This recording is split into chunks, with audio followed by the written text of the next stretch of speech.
look into the various math functions that NumPy provides us. One thing that I want to share over here is NumPy is quite a vast library, and we will not be able to cover all the functions in detail in the course. So I will be walking you through the notebook, and I will just try to fast forward it. If you have any doubts at any point, you can ask it in the forum so that it will be answered. So I'll just start with the flow of the notebook. So we are importing the library. Then we are creating a random set of a two-dimensional array.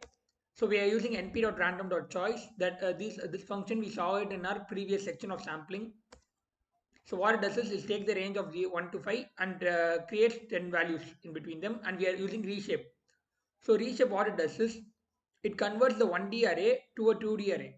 So you can reshape to any shape with the same total number of elements. So it has converted 1 cross 10 into 2 cross 5, but the total number of elements remains same. Okay. So next we come to element wise addition, subtraction, and all other things. So if you're adding 10 to this particular array, what happens is we saw about broadcasting, right? So what it does is it broadcasts the 10 to the shape of this array and adds it with each and every element. So this is the output of this. So you can see a 10 is added to each and every element in the array. Similar 10 is subtracted, multiplied over here and divided over here. So this element wise addition, subtraction, other functions. You can just what happens is broadcasting is the thing that happens underground. Next one is adding an value to a particular value. Okay, so you are creating an array and you are adding few values to it. The thing is, you instead of storing it in another variable, you can assign it over here itself. It saves quite a amount of memory. As you can see, 1 plus 8, 9. So similarly it comes.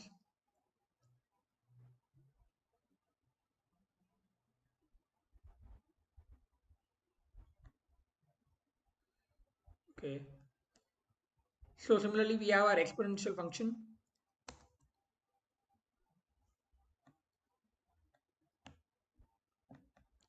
So in the exponential function, we raise it to the power e each and every element. This is also element-wise explanation. So similarly, we have element-wise log. So general log works with natural log, so 2.6 something, and we have log to other bases also. Log to the base 2. So when the value is actually 2, it becomes 1, and it's 1, it becomes 0. And we can also have for base 10 and element wise square root. I'm just running the cells and going forward. So you can explore, run this notebook again and have a better intuition on all these. So the normal mathematical functions that you use in a calculator will definitely be available in NumPy also. So this is sine and cosine. Similarly, we have tan also. We should be. And next is the sum. So what we can do is I'll just print the array before so that you have a clear understanding. This array we got. What we are going to do is we are going to sum it with the axis of 0. Axis of 0 is this, axis of 1 is the column. Okay, so while doing this, we should be getting output of 5, 7, 5, 7, 5. So it is added in this side using with the axis 0 as major. So similarly, we'll do it in row. So the output of the row would be 2 cross 1. So 1 cross 2. So we'll be adding it over here, all these things and getting 11, and adding all these things to get 13. Okay. So I guess sum is clear. Next we are going to the minimum value. So minimum value, what it does is we can similarly for all these operations we can choose the axis. So it finds the minimum for each and every row. So in the first row the minimum is 3, so 2. The second row the minimum is 3. So similarly we'll get the minimum value for each and every row. 2, 3, 2, 1. Similarly we can get the maximum value. In this we are getting the maximum value of axis in axis equal to 1. So what does this for each column, so each row it finds the maximum value. So in this row the maximum value is 3, in this row the maximum value is 4. So when you are using the axis 0, it finds the maximum or minimum or sum of column.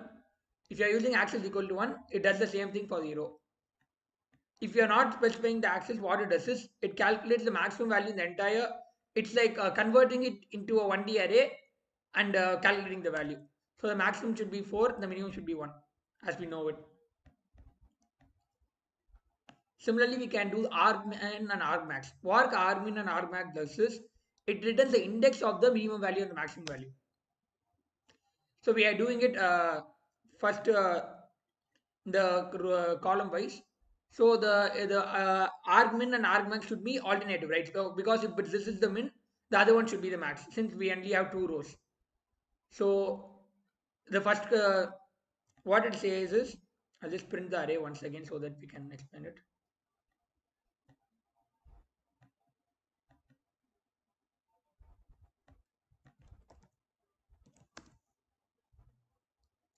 So we can see the maximum is in the second, the minimum is in the first row, so it's 0. So minimum is the first, so it's 0. Minimum is so in the second, so it's 1. You can get it right. Whether it's in the 0th row or the first row, that's argmin. The alternative of it should be argmax, right? Because we just have two rows. Similarly, we're going to do it for columns. So you can see the maximum value. So first we see the minimum value. The minimum value in this row exists in the index 3. 0, 1, 2, 3. And the maximum value in the minimum value over here index the index 4. Over here it is 1 and 1. So if there are two numbers with the same, the first instance is considered an argmin or argmax. Okay. Similarly, we can do it for entire thing. For if we do it for entire thing, what it does is it flattens the array and then it calculates the min and max. So we'll just see it just a second.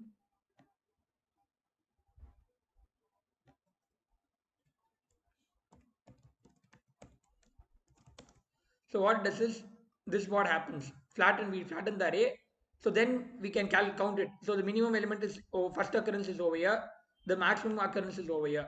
So what we do is 0, 1, 2, 3. So 3 is the argument of the entire array, and 4, 5, 6. 6 is the argmax. Okay. I hope you are clear with this. Similarly, we can do the maximum and minimum value.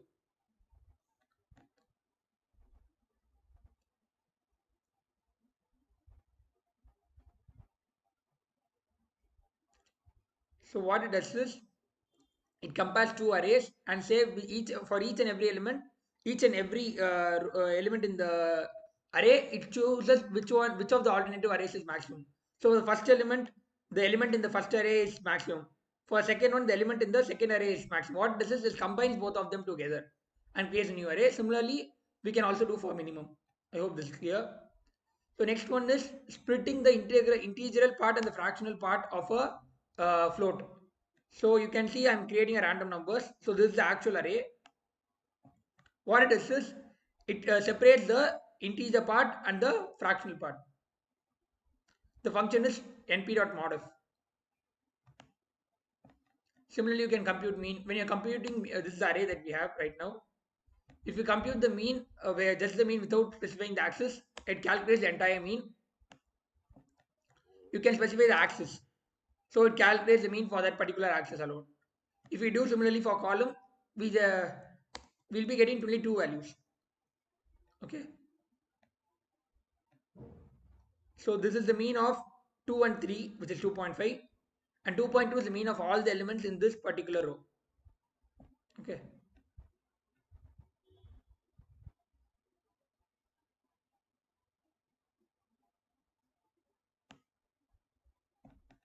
Similarly, we can do it for the median. So median is nothing but the point in which the 50% of the data belongs. Okay. So you can do the median for the axis also.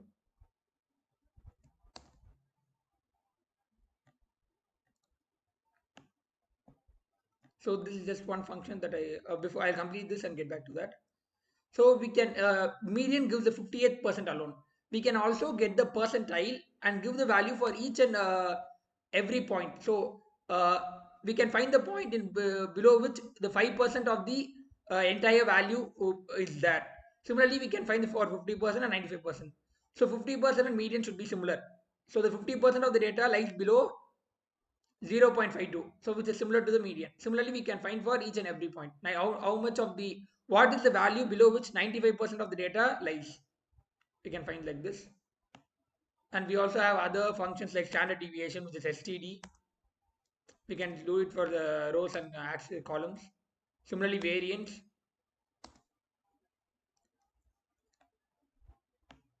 And we also can calculate covariance and correlation.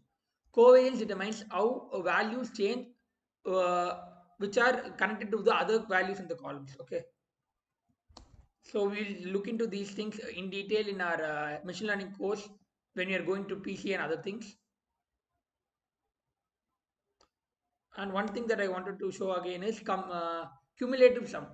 So the function is np.cumsum. So what it does is, if you are adding, if you have 10 elements, what it does is it adds, takes the first element, it sums it to the second element, and the first element, second element sum is summed to the third element. So I'll show it with an example itself, so it will be more clear to you.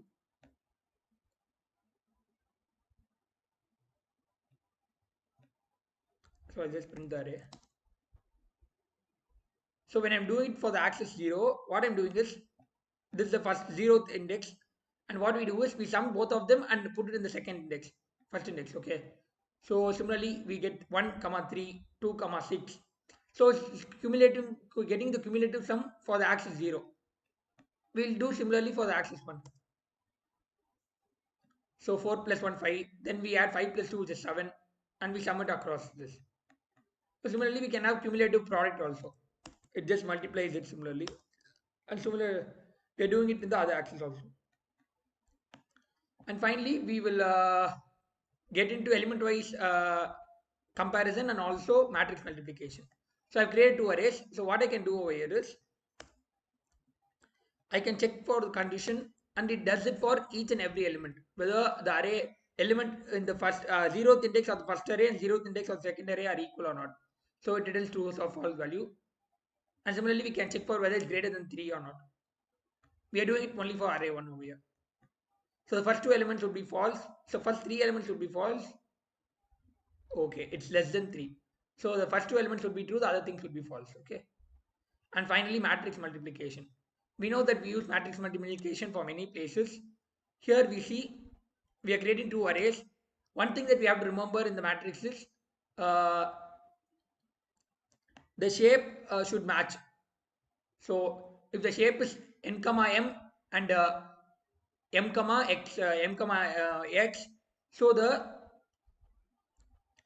column of the first array and the row of the second array should match. We know that, right?